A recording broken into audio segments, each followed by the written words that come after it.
আর 2 মাস অপেক্ষা করো, তারপর আমি শুধুই তোমার। এই একটু ধরো তো, কি যেন এসছে। এত রাত্রে তোমার রুমে কি আছে আবার? আরে শাশুড়ি মা হবে হয়তো, তুমি ধরো। আরে কিন্তু শোনো তো। হ্যালো।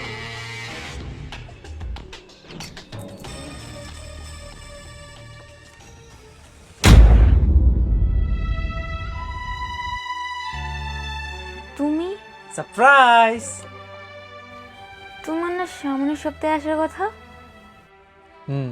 এটা মিথ্যে বলেছিলাম, কারণ জানিয়ে আসলে তোমাকে সারপ্রাইজটা কিভাবে দিতাম। কেন তুমি খুশি হওনি? এইভাবে সারপ্রাইজ দিলে কে না খুশি হয় বলো? আমাকে বাইরে এইভাবে দাঁড়িয়ে রাখবে নাকি? ভিতরে রাখবে না? উফ, সরি। আসো, ভিতরে আসো।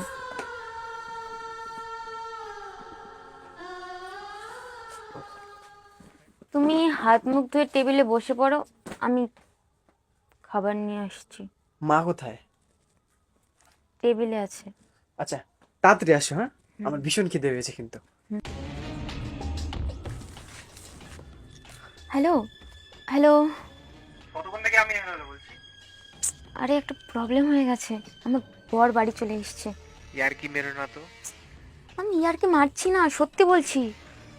শোনো, ও যতদিন বাড়িতে আছে তুমি ফোন করো না, কেমন?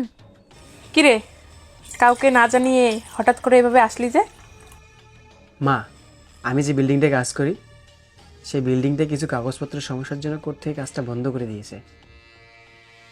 আর নতুন কাজ কোথায় পাই, তাই হঠাৎ করে চলে আসলাম।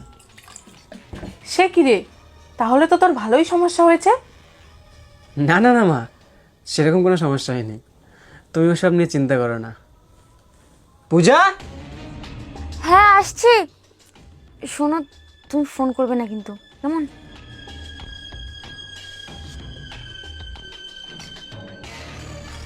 কেমন আছো তুমি? আমি ভালো আছি রে। কি ব্যাপার এত লেট? ওই তোমার ব্যাগগুলো গুছিয়ে রাখছিলাম। আচ্ছা বসো, চল দাও মা।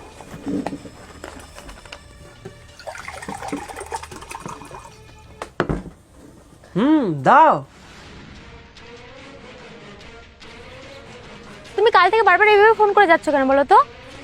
আমি কি করব, তোমার কথা ভীষণ মনে পড়ছিল। আরে মনে পড়ছে জন্য বারবার তুমি এইভাবে ফোন করে যাবে? তুমি কালকে বললাম না আমার হাজবেন্ড এসেছে বাড়িতে। আমি ফোন করবো না তো কি করব? কাল সারা রাত তুমি একটা মানুষের সঙ্গে শুয়ে থাকবে আর আমি চুপ করে থাকবো? আমি কি অন্য মানুষের সাথে ছিলাম নাকি? তুমি মনে হয় ভুলে যাচ্ছ, তুমি আমার জীবনে আসার আগে ও আমার হাজবেন্ড। ও তোমার হাজবেন্ড, তাহলে আমি কে বাল? মুখের ভাষাটা ঠিক করে কথা বলো। আমার মাথাটা এমনি গরম হয়ে আছে, তুমি তার মধ্যে আরো বেশি করে গরম করে দিচ্ছ। ও যতদিন বাড়িতে আছে তুমি আর আমাকে ফোন করবে না। এ প্লিজ প্লিজ রাগ করো না। শোনো না, আমার না কালকে 10,000 টাকা লাগবে, তোমার হাজবেন্ডের কাছ থেকে এনে দাও না।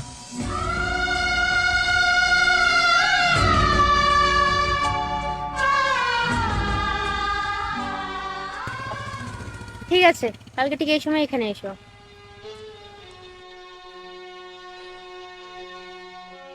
যে শখের নারীর জন্য আমি দিনরাত একাকার করে দিয়েছি তাকে সুখে রাখার জন্য, সে শখের নারী আজ অন্য কারো কোলে সুখী। পর মানুষকে বেশি আপন মনে করো তো, বুঝবে বুঝবে, আমার মতো করে তুমিও একদিন কাঁদবে। টাকাটা কোথায়? টাকাটা এখানে নেই কেন? কোথায় গেল টাকাটা? উফ, কোথায় টাকাটা? টাকাটা ওখানে নেই পূজা।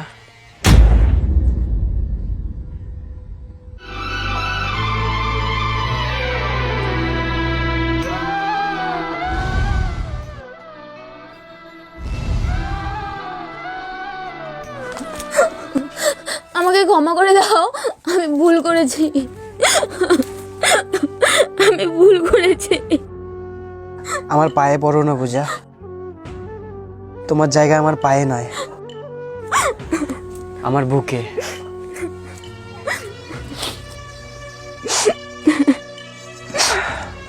একটা কথা বলি শোনো,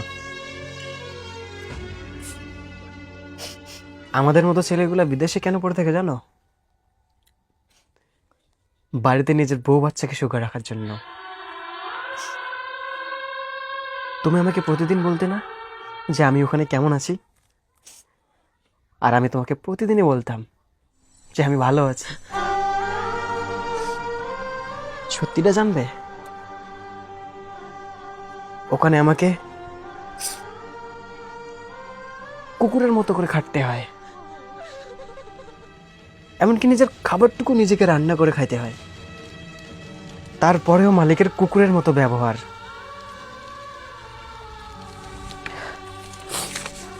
এই 500 টাকার নোটটা দেখছো?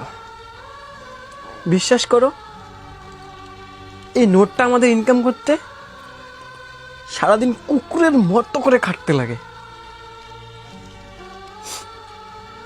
আর এত কিছু করার পরেও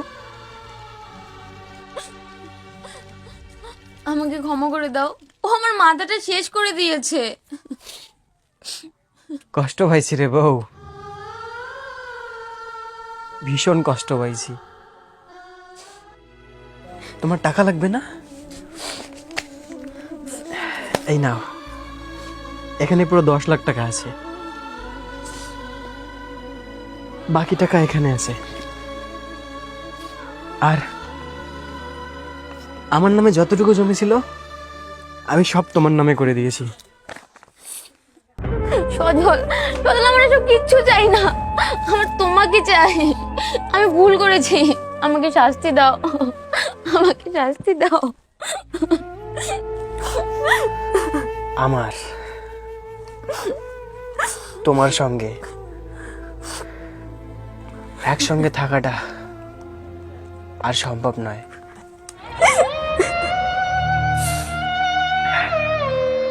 আমি আমার মাকে নিয়ে অনেক দূরে চলে যাব। এই নাও ডিভোর্স পেপার, আমি সাইন করে দিয়েছি। ভালো থেকো।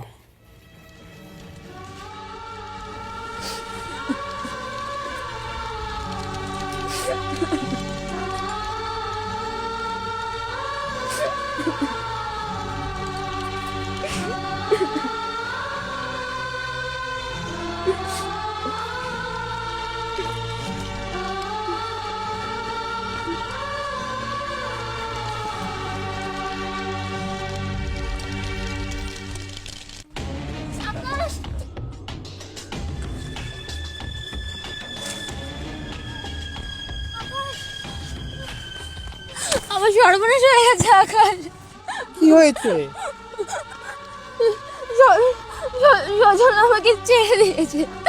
তুমি বলেছিলে না তুমি আমাকে বিয়ে করবে, চলো না আমরা বিয়ে করে দিই। আর তুমি টাকা চেয়েছিলে না, এই নাও, এখানে সব টাকা আছে। আর আর এই নাও জমির কাগজ। আর ও আমাকে ডিভোর্স দিয়েছে। এই দেখো ডিভোর্স পেপার। আমাদেরকে আর বাধা দেওয়ার কেউ নেই, চলো না আমরা বিয়ে করতে, চলো না। বিয়ে? আর তোমাকে? যে নারী নিজের স্বামীকে ছেড়ে আজ আমার কাছে এসেছে, সে কাল আমাকে ছাড়বে না, তার কি গ্যারান্টি আছে? মানে তোমার স্বামীর এত ভালোবাসার পর তুমি তার হতে পারলে না, আমার কি হবে? আমার তো শুধু এই টাকাগুলো চাই। এই নাও তোমার ডিভোর্স পেপার। আকাশ, আকাশ, আমাকে ছেড়ে দে ওরা। আকাশ, আকাশ।